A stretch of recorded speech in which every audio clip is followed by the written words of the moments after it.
Gilbert Arenas sinabi kung bakit nadudumi na pa rin ni LeBron James at Stephen Curry ang NBA.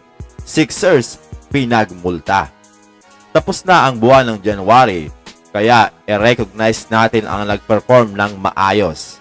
Ayon sa NBA, ang Coach of the Month para sa East ay si Coach Tim Thibodeau ng New York Knicks, kung saan mayroong silang 14-2 win-loss record. At para naman sa West ay itong si Coach Ty Lue na may 12-13 win-loss record.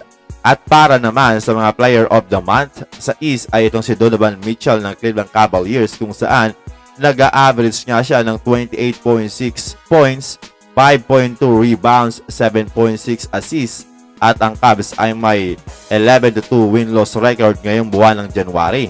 At para naman sa West ay itong si Devin Booker na nag-average ng 30 points, 4.4 rebounds, 6.3 assists at may 11-5 win-loss record ngayon ang Phoenix Suns.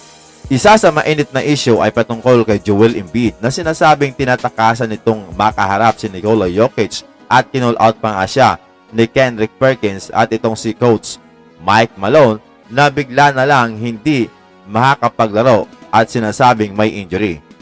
Naglabas ngayon ng report ang NBA at pinatawan ang Sixers ng $75,000 na multa dahil sa hindi nito pagre-report ng maayos at tamang oras patungkol sa injury ni Joel Embiid.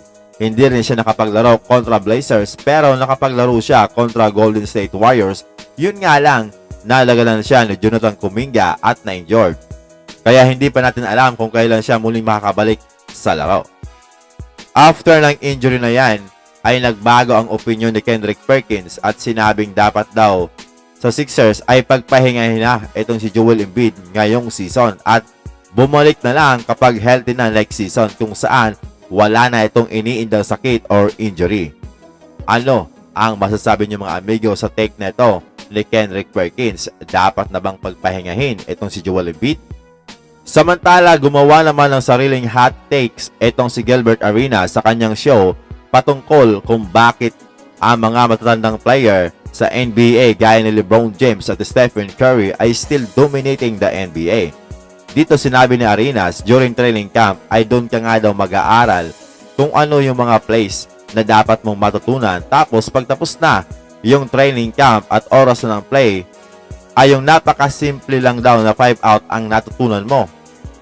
Kaya daw nadudumi na pa ni LeBron James at Stephen Curry at ibang older guy ang NBA dahil ang mga player ngayon ay stupid. Samantalang ang mga older guy player ay alam daw nila ang basic at talagang ginagamit nila ang kanilang talino.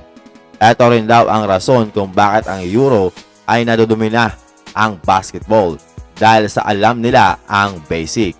Kung hindi mo nga daw kayang pigilan ang ganong mga moves, kahit siya ay ganon na ganon pa rin ang kanyang gagawin.